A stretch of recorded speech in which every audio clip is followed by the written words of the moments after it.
Welcome to the Proceedings Podcast. I'm Bill Hamblet, the editor-in-chief of Proceedings at the U.S. Naval Institute. Today is Friday, the 18th of July, 2025. Good to have you on board, everyone. Mark your calendars for the Naval Institute's second shipbuilding event at the Jack C. Taylor Conference Center in Annapolis on the 14th of August, starting at 1500. This one's called Correcting Course, Accelerating Unmanned by Bridging Requirements, Acquisition, and Fleet Integration. It's going to focus on the unmanned side of shipbuilding with reps from the Navy and industry. Promises to be a great conversation. Don't miss it. Today's episode is brought to you by Booz Allen. Booz Allen delivers outcomes with speed for the nation's most critical defense priorities. Work with solution engineers who use AI, cyber, and quantum to help warfighters collaborate faster with allies and partners from the open seas to the edge of space. Learn more at boozallen.com/defense. All right, I am very excited to introduce our guest today. Retired Navy Commander Frank Weisser was a two-time Blue Angel lead solo pilot, and he was the lead stunt pilot for the Hollywood blockbuster Top Gun Maverick. He's written a book fresh off the presses from the Naval Institute Press. It's titled Lead Solo, Learning Life's Vectors from an F-18 Blue Angel Aviator. Frank, welcome to the show. Thanks, Bill. Appreciate you having me. Excited to be here. Awesome. So the book is full of valuable lessons, punctuated by stories of flying F-18s off of aircraft carriers, in combat with the Blue Angels, and in the movie Top Gun Maverick. The chapters are titled Focus, Perspective, Trust, Communication, Adversity, Failure, and Courage. I want to start at the end of the book, which is the chapter on courage. And you got a lot of good stories and vignettes about courage, but the one that jumped out to me the most was about your enlisted crew chief on Blue Angel Jet number 7. Back around 2009, I think it was, you're doing a cross-country trip. You got your crew chief in the back seat. You make a stop for fuel, and he makes a costly mistake, but he immediately owned it. So he was showing some real moral courage there. Just tell that story. Sure, I'd be happy to. And as you said, what was really important to me, most of this book is predicated off of a speech I give fairly regularly, and one I gave to the midshipmen a couple of years ago. And it covers exactly what you said: focus, and perspective, and trust. And these were all, I thought, facets of my career that I'd wanted to share with the midshipmen. Interestingly, it didn't contain courage. And as I started to put these thoughts on the paper, I contacted my editor at the Naval Institute and said, I'd really like to include an additional chapter, one on courage, because I think it's really relevant. I've seen some incredibly courageous things, but I actually want to approach it slightly different and not talk about our traditional kind of courage we see, that is courage on a battlefield or courage of a firefighter, carrying a woman out of a burning building, something like that. I wanted to approach it from a different perspective of courage. And in the case of Austin, my crew chief, and how I ended the chapter, it was really the courage to own his own mistake, but also the courage to own the mistake of others. And then as it kind of wraps the whole thing up, it was a marathon of courage, which was really important to me to highlight. And so in this particular case, I was Blue Angel number 7. So I was the advanced pilot, the narrator for our team that year. And that meant I would fly ahead to every air show. I'd show up at least a day in advance. And more importantly, I'd already been there. I'd gone with number 8, our events planner. And we would go in the wintertime and do a site survey and see if everything looks good. But then come the week of showtime, we would fly to this location, my crew chief and I would handle all the operational aspects that the air crew needed, and he would handle all the operational aspects that the maintenance department needed. And so we were going to Traverse City for the weekend. We took off out of Pensacola on a Wednesday morning. The moment the airport opened, we tried to get there as quick as we could, but we didn't have quite enough gas in our airplane to make it all the way to Michigan. So we had to plan a fuel stop. And this stop for us was exactly on the route, as close as it could be to save as much time as possible, at a military airport that had the ability to do a fast turn. And what that means is we basically don't get out of the airplane. We stay in the airplane, refuelers standing by ready, hooks us up, gives us 1,000 gallons of gas, and we are off. And that's exactly what happened. In this particular case, my crew chief, Austin, we stopped. I stayed in the airplane. I made a phone call to our show site we were going to. I called back to the team to inform my operations officer that I was safe on deck. Then I called for a weather brief to get update on what I should expect in Michigan. Austin got out, did a post-flight, helped the refuel the airplane, pre-flight, and then climbed in. And then what happened next was we started the airplane, went out to the runway, got clear for takeoff, and about, let's call it 5 or 10 seconds after takeoff, there's this huge explosion.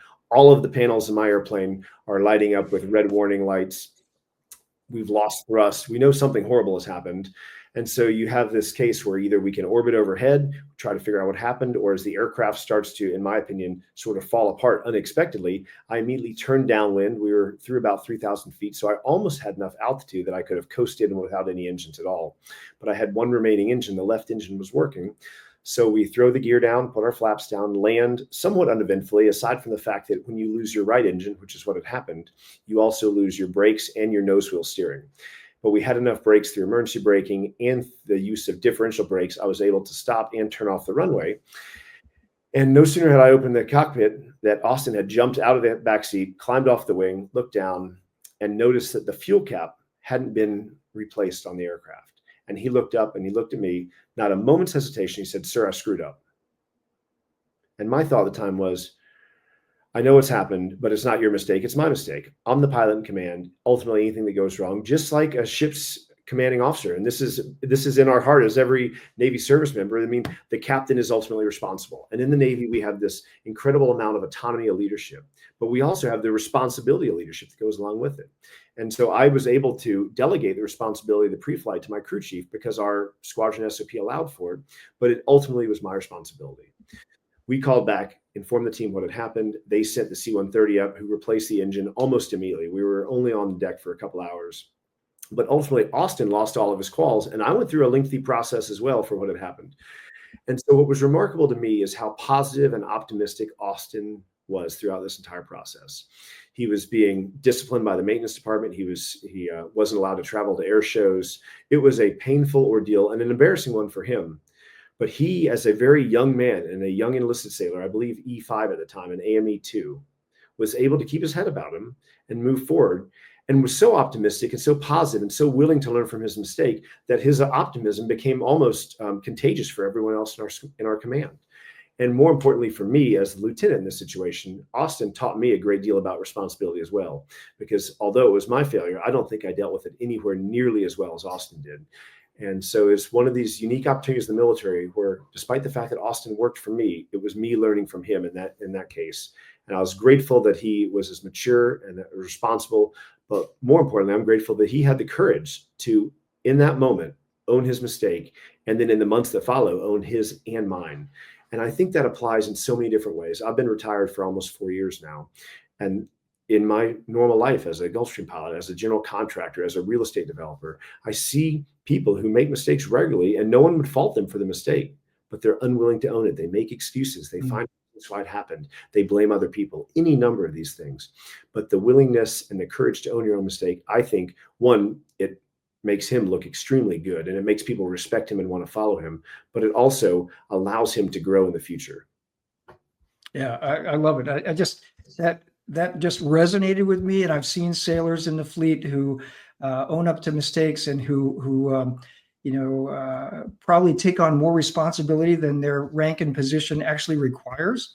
And it's always something that it makes others around them stronger and better and admire them and makes them want to be better people, right? And so that story of Austin was terrific. In the book, you use the term. You say that your young crew chief made a nice correction, right? And that's a term of high praise that the landing signals officers, the LSOs on a carrier, use when they grade pilots' landings. But to most people, if you hear it, if you're not familiar with the term, if you're not in the Navy and naval aviation, you might hear a nice correction and go, that sounds like kind of minimal praise, right? But so when do LSOs use that term, and why is it actually high praise? Yeah, that's a great question. And what I did there in the story about Austin was I tried to tie it back into a previous chapter where I talked about dealing with adversity and fighting through failures. And so I explained that when we're on the aircraft carrier, every single landing is graded. And this is a really critical aspect because before that started, we were having lots of mishaps on board aircraft carriers.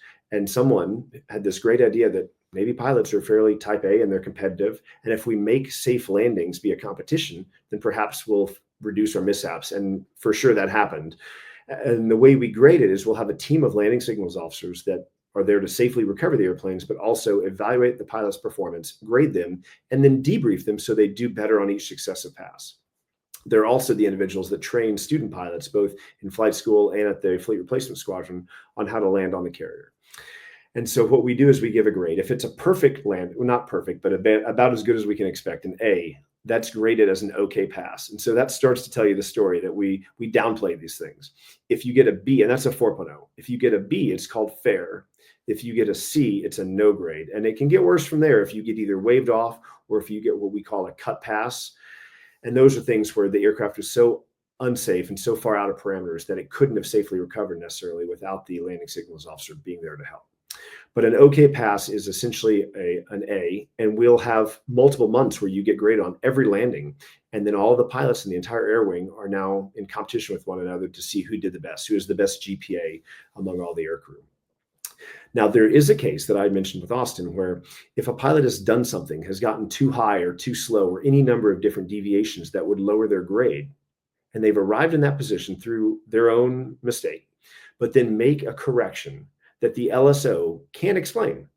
He knows you are slow, or she knows you are high, and then sees you so perfectly on course again that they can't explain it, that they say, well, that's a pretty nice correction. And now you're back to the point where you could get an A on this landing. And I would say I was a landing signals officer in my F-18 squadron. I've been graded by dozens or hundreds of LSOs, and I've only seen a nice correction given less than I could count on one hand. It's very, very infrequent, because generally speaking, you'll get that fair pass for some deviation. But when it's given, it means I can't explain what you did, but I'm so impressed by it, I'm going to up your grade now and explain it by saying you made a nice correction. And so what Austin did, and what I explain with dealing with adversity, is I think in life we're all in the position to make nice corrections. And it could be that something goes wrong. You upset someone, or you have not done the job correctly. You have made a mistake that has put you or your company in some kind of emergency situation, but with a bit of effort, with concerted effort, where you make you think through it and you figure out, I'm going to take this negative and turn it into a positive. I believe that's the equivalent of a nice correction in the business world. And it can be any number of different things. But I always personally look for ways when something goes wrong to take this net negative and through a little bit of ingenuity and effort, turn it into a positive. And so I call that a nice correction. I do believe Austin made a nice correction only because he took a negative, pre-flight error, but then turned it into him having more respect from the sailors that he worked with, certainly from me and the other officers, but also put himself up on this pedestal because he's now gone from everybody makes mistakes. We know that. It's how we handle the mistakes that really defines us. And he handled it with such maturity and such professionalism that I said he made a nice correction. Yeah, amen to that. So making a nice correction leads to another important theme in the book, which is failure and how people deal with it and recover from it. And so when I picked up the book and started reading, I'm thinking, okay, Frank Weisser, two-time Blue Angel, this is a guy who's never made a mistake in the cockpit, right? To get to that level of aviation proficiency and expertise, you've got to have been the best, one of the best pilots from the moment you started flight school. But you had some failures in flight school, and you described it's not just one, but a couple of them, and a couple of them really almost ended your career as a pilot. But you had some nice corrections. So describe some of those early failures and how you corrected course from them. Sure. Yeah, that's exactly right. Actually, I start the chapter in this book and I say, it's a great quote that says, we're not all failures, but the best of us are. And I didn't really ever anticipate, I certainly didn't want to be a failure, but I definitely felt like I was on way more than one occasion. And it started for me at the Naval Academy. I was successful in getting to the Naval Academy, which is where I'd wanted to go to college, but I wasn't successful in my service selection. I wanted to be a Navy SEAL. And my second choice was pilot. And for a variety of reasons, I was assigned pilot and went down to Pensacola, kind of convinced that it wasn't what I wanted, but I was going to make the most of it and learn from this failure and be the very best pilot I could. And that didn't last very long, because within about 2 weeks of my aviation pre-flight course, I had failed the same test 2 times in a row with a 78 and a 76, and an 80 back then was passing. And I was one test away, one failure away from being kicked out of flight school before I ever got to an airplane. And then I fast forward just a short bit, having passed that test and the following test that came along. But I got to the squadron where you learn your first airplane. For me, it was the T-34 Charlie. And I'm flying this airplane with instructors. And I certainly wasn't a natural, far from it. I couldn't even taxi the airplane correctly. I struggled with just driving it around on the ground long before I was ever allowed to even take off. And so I had no flight time prior to showing up to flight school. I was the opposite of a natural gifted aviator. And now I'm on my check ride for my, what we call safe for solo, but but a check ride that says, we trust you to take off in this airplane, fly around and land on your own, much like a private pilot will be allowed to go fly around solo. And I failed this check ride for landing proficiency, and I just was inconsistent with my landings. And now I'm allowed one kind of EI, one extra instruction flight, and then a new check ride. And if I fail that, I'm kicked out of flight school.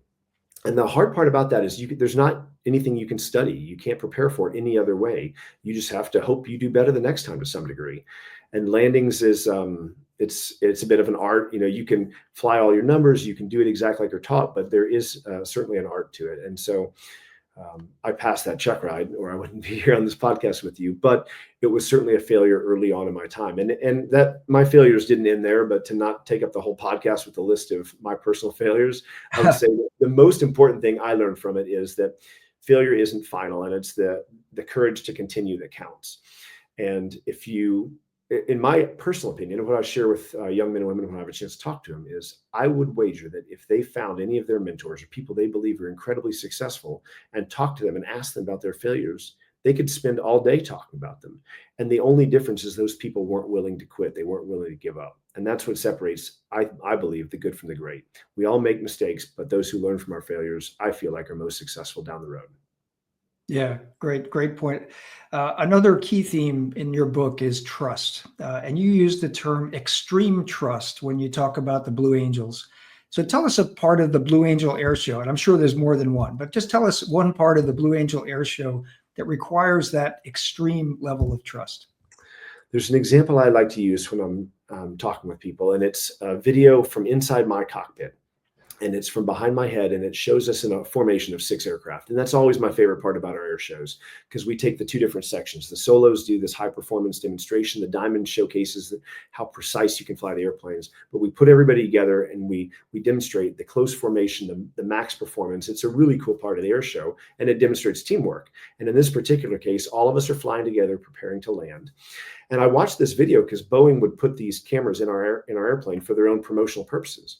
And so I'm watching it the night after the show, and I'm watching this view that I'd never seen because it's above and behind me.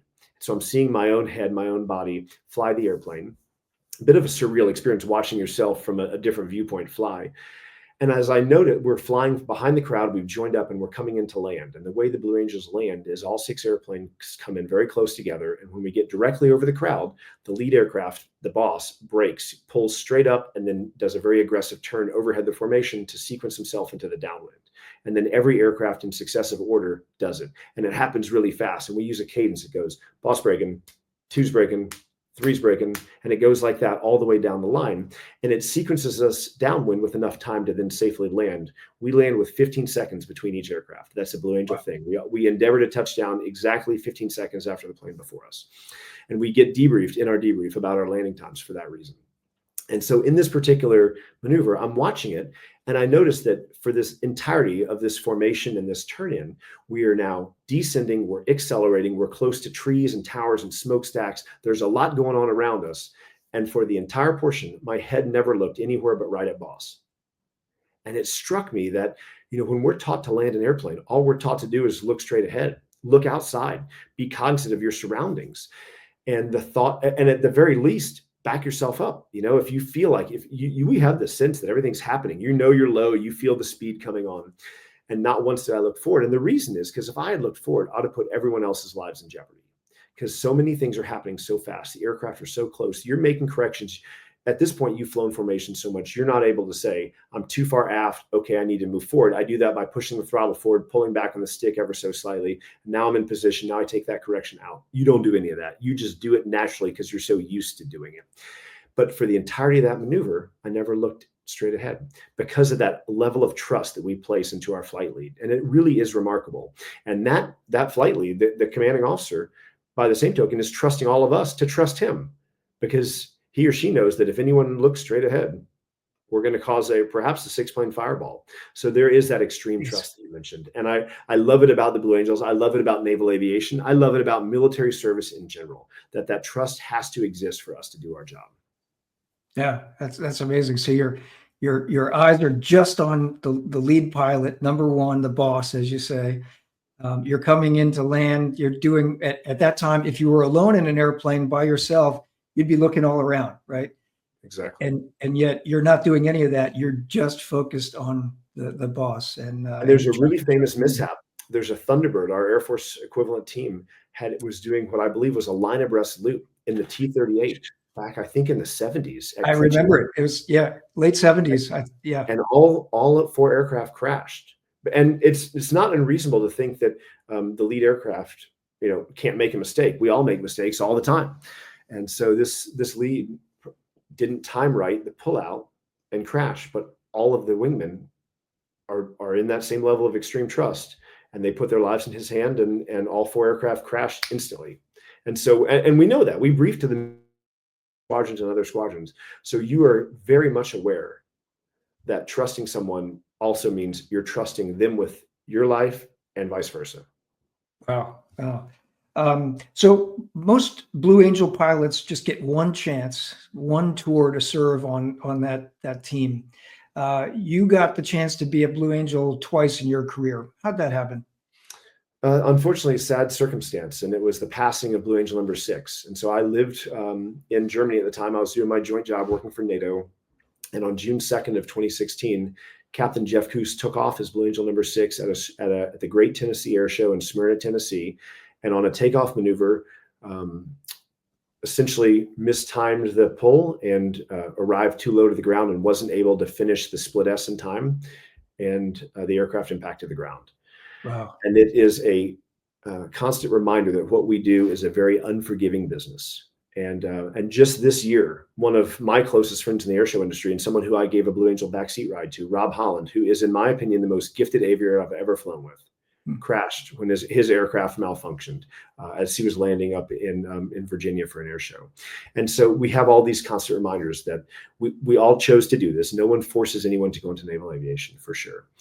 And we are aware individually of the dangers, but it is a dangerous profession. And just by virtue of getting airborne, you're accepting a level of risk.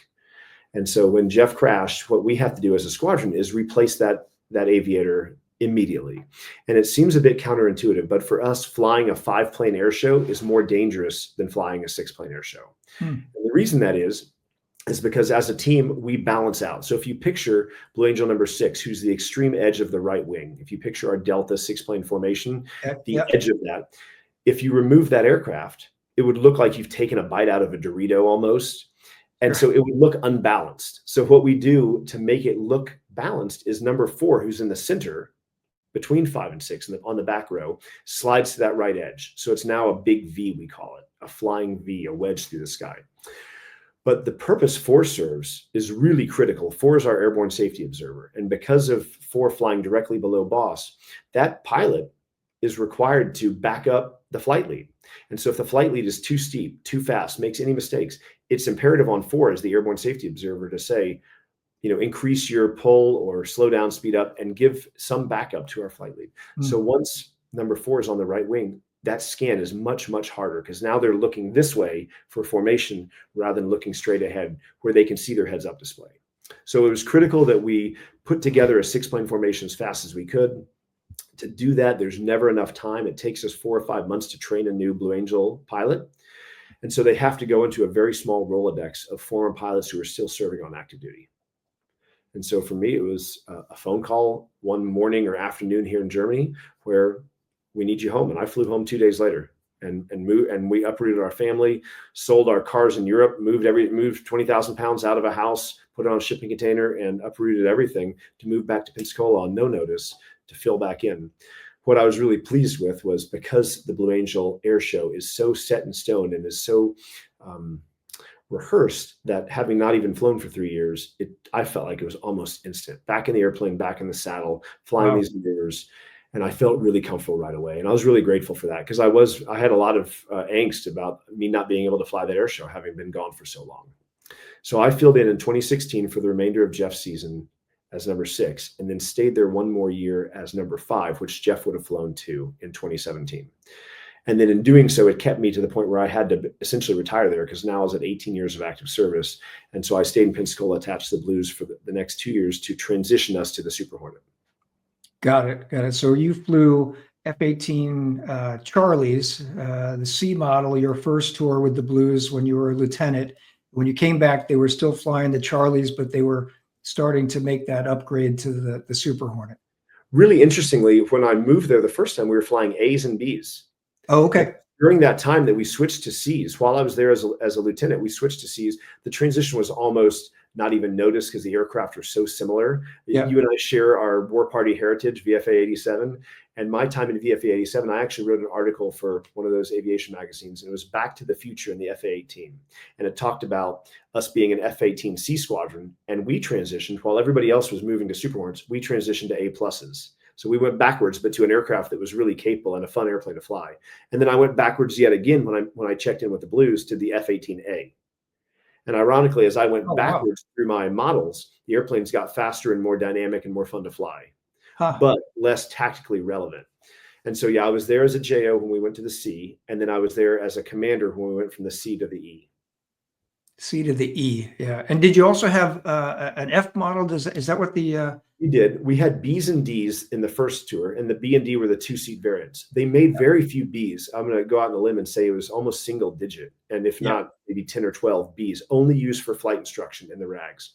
right? And then the D's they made multiple of because the Marine Corps used them as their all-weather fighters, the F-18D. So there were more of them for us to use. But you're right. Once we transitioned to the Super Hornet, we had primarily E's, and they have them now. And then they have a handful of F's, which is the two-seat variant. And we use it for backseat rides, for the number 7 media influencer rides, that sort of thing.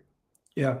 So the Super Hornet, larger airplane, more thrust, significant difference in handling and also in the air show, right? I mean, how did the air show have to change to adapt from a smaller jet to the bigger jet?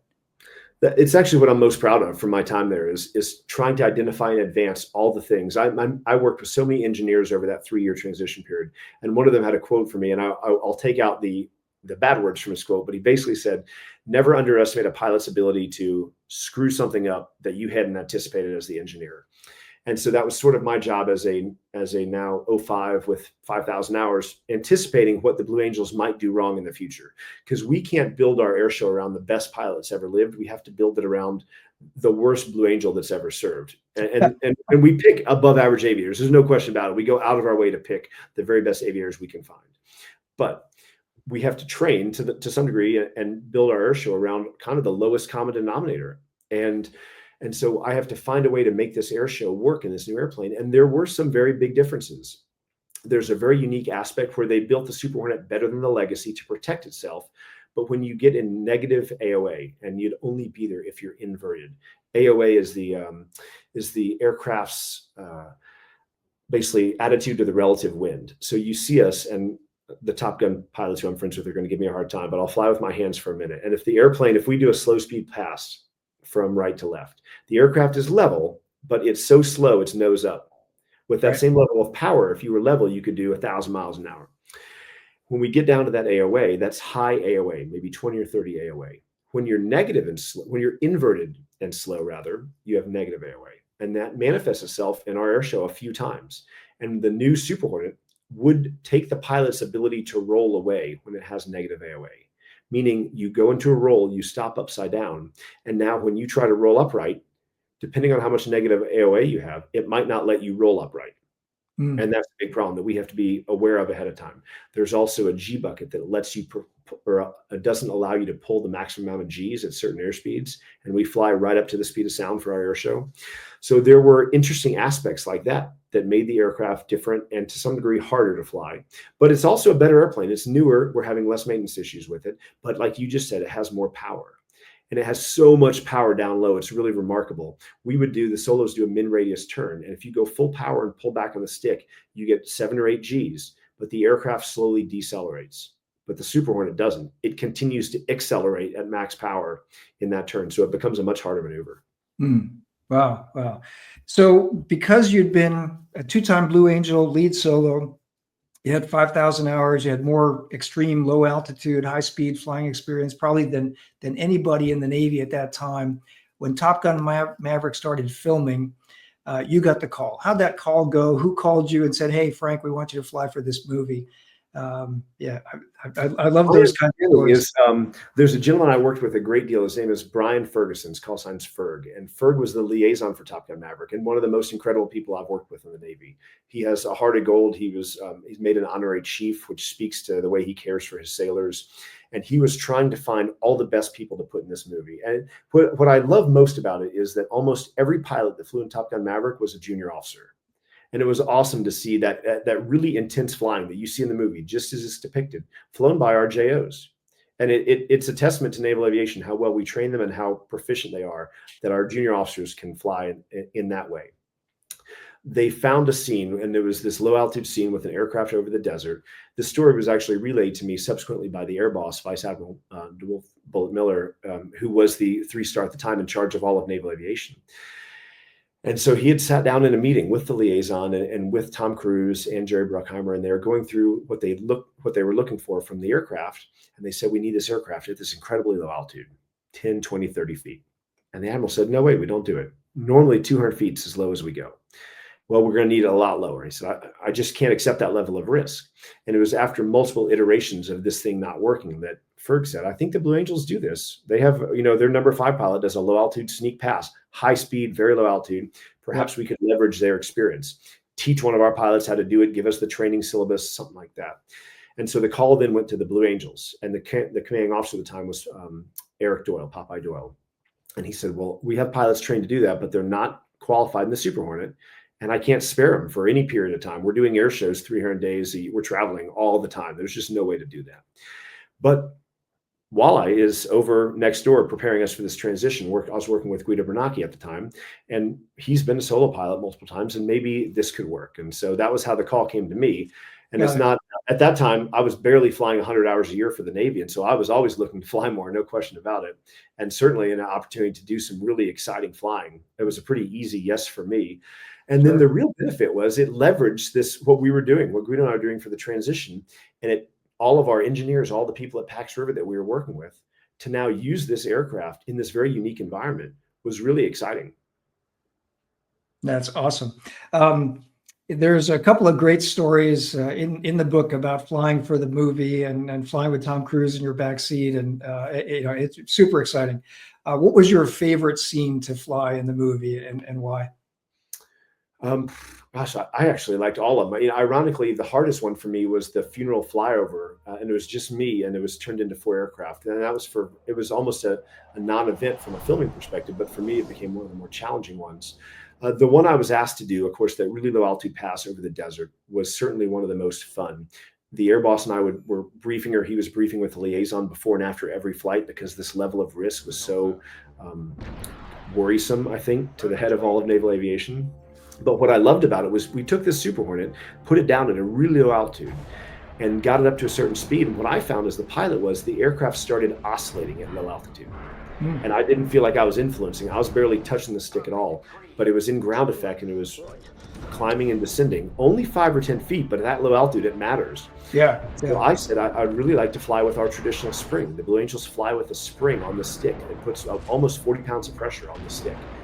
And so in short order, the engineers from Pax River sent what we call the AFS, the artificial field spring, sent it out to Fallon, Nevada. We installed it in the aircraft, the first time ever in a fleet airplane, and I flew that scene with the spring on. And it was really cool, and it worked. It worked. The airplane flew perfectly. Wow. And so for me, as the solo transition pilot for the Blue Angels, to know that spring was effective and did exactly what we wanted to, 2 years before the transition was going to happen, was great. And so that scene was great. But then the other one that I loved was, of course, the canyon scene. And it's the part where Tom steals the aircraft and shows that he can do the canyon run in 2 minutes and stay feet, inches off the ground. And I loved it because it was just Tom and I. We were in the airplane almost for an entire week, over and over and over again. And what I love about it is that what you see on the big screen is exactly what it looked like in the plane, except that in the plane, it feels a lot closer to the mountains and the trees. Sure. Because everything does. You always think you're going to hit something, and then you see the video, you're like, oh man, I had 10 feet. I had 10 whole feet. And but in the airplane, it feels really close. And so what you see there during the movie was exactly like he and I flew it. And kudos to him in the backseat of that airplane, because it was a very intense flight. The canyon run was incredibly intense, some of the most intense flying I ever did in my whole career. And to be in the back seat of that airplane with no forward visibility was very challenging. So just for those who don't know, and I think most Navy people who watch the movie and then probably follow it up with lots of how the movie was made, so you were flying in the front seat of a Super Hornet, a Foxtrot version, two-seater F-18, and the actors in the movie are in the back seat, and the cameras are facing them forward on, and then there's cameras facing the back of your head. And in fact, some of the scenes you actually had a little bit of artificial dark hair protruding out of your helmet, I think, right? And you got, Maverick on the back of your helmet. But they're in the airplane. You're pulling G's. They're dealing with the G's and acting as if they're flying the airplane. But they're in a backseat of the airplane with no stick, right? Actually, I think some of them might have even had a stick in. I know when we attached the spring, it removed the ability to put a stick back there. Got it. But you're exactly right. And the Navy Paramount went to great lengths. I mean, we flew that canyon over and over again. Some days sunny, some days cloudy, some days the sun was at 30 degrees. And so you won't see any inconsistencies. But by the same token, to your point, when it was Monica Barbaro that was flying as the female actress playing the part of a pilot, call sign Phoenix, it was 2 or 3 female naval aviators flying her around. So it was always a woman up front. When it was one of the 2 black actors flying in the airplane, it was a black naval aviator who was flying up front. Yeah. They went to a great deal of effort to make sure there was a lot of consistency across that. Because when you see that over the shoulder camera view, you're exactly right. It's the back of my neck, which I will freely admit is a lot fatter than Tom Cruise's neck. But that's the only giveaway is I think Tom's in far better shape, even 10 or 20 years older than me. But nonetheless, they did, like you mentioned, glue his hairline to the back of my head so that you could see it underneath the helmet. Yeah, yeah. So, what did the movie get right, and what might looking back at it, what part of it makes you maybe roll your eyes a little bit? I think it got a lot of things right, actually. And the timing of this podcast is so interesting with what just happened recently in Iran for a variety of reasons. Yeah. And I won't go into all the tactical and perhaps classified information, but I do think the realism in aviation is right. We brought the viewer into the cockpit. And that was so incredibly important to me. I didn't know any of the script. I had no idea if the movie was going to be corny, well written, poorly written. I had no idea. What I did know was that the aviation scenes we filmed were awesome. And that at the very least, if we could put people into the airplane with us, it's going to be exciting.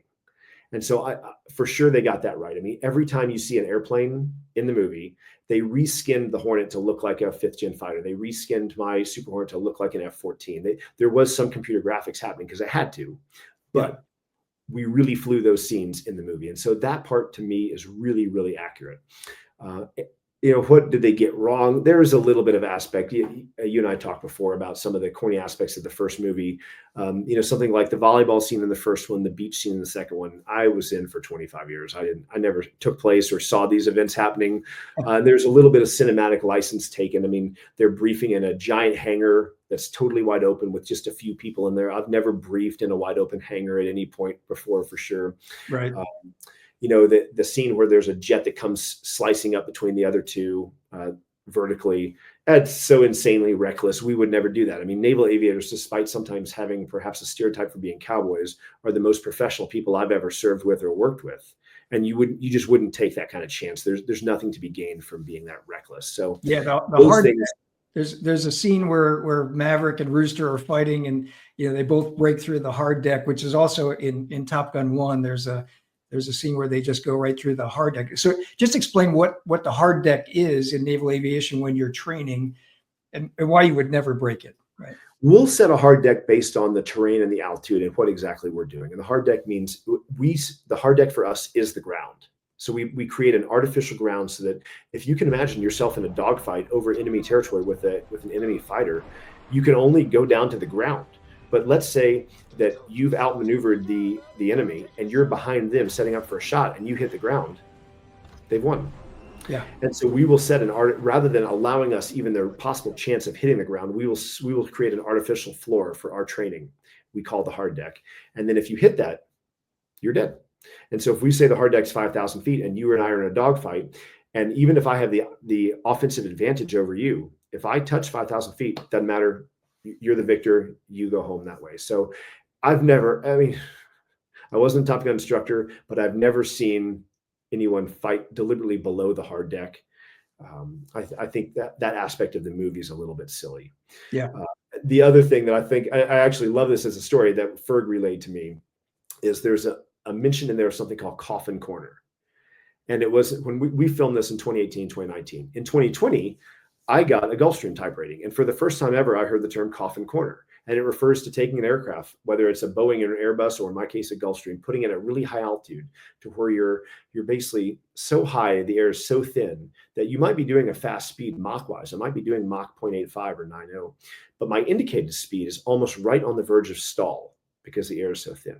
Now, if you were to stall, you've got 40, 50,000 feet to descend. You'd find the thicker air, but we call that Coffin Corner. But it was referenced in Top Gun Maverick, and I had never heard that in the F-18. And so in asking about it, it was explained to me that basically that expression was used. It was refuted and said that's not a thing. And then the response was, well, then find a better term. If you can find a better term that creates that kind of emotion, then we'll use that. But in the absence of something better, we're going with that. And they kept it in. And actually, for people not in tactical aviation, they probably didn't even notice it. But I think most of us who fly anything that starts with an F probably recognize that as not a term we were familiar with. Yeah, got it. So we're running out of time. I could continue this conversation for another half hour or more. It's just great to talk to you. What are you flying now?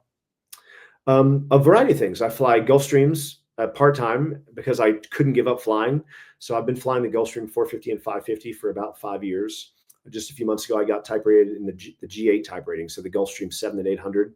Nice. The G700 is the single greatest corporate business jet ever made. It is huge. It is fast. It has almost no two cities it can't fly to directly. It's an awesome airplane. And I live at an air park, so I live on a runway. We own a Baron BE-58, so it's a twin engine 6-seat aircraft. I have a Cessna 172 I bought for the kids to learn how to fly in. Wow. And then I fly a variety of other aircraft also, part for fun, part for work. But what I found was when I got out of the military, I wanted to do something different. I went into general contracting and real estate development, and I love the challenge of something new and something unique. But ultimately, I was weaker than I thought I was and couldn't give up flying to the degree that I was anticipating. And so most days I'm on the ground saying, gosh, I wish I was flying right now. So I've tried to transition back to a couple extra days a month of flying. Good for you. Good for you. Well, this has been a wonderful conversation. And my guest has been Frank Weisser, Commander, U.S. Navy retired. He's the author of Lead Solo, new book out from the Naval Institute Press. To order your copy, go to usni.org/press/books, search for Lead Solo. Buy one for yourself, buy one for any junior person in your life who you want to inspire, because it's that kind of book. Frank, thanks for your time today, and thanks for sharing your stories. Thank you, Bill. It's been an absolute pleasure. I appreciate you having me. Awesome. All right. Well, today's episode is brought to you by Booz Allen. Booz Allen delivers outcomes with speed for the nation's most critical defense priorities. Work with solution engineers who use AI, cyber, and quantum to help warfighters collaborate faster with allies and partners from the open seas to the edge of space. Learn more at boozallen.com/defense. If you like the show, ring the bell, subscribe, tell a friend. Until next episode, remember, victory begins at the Naval Institute.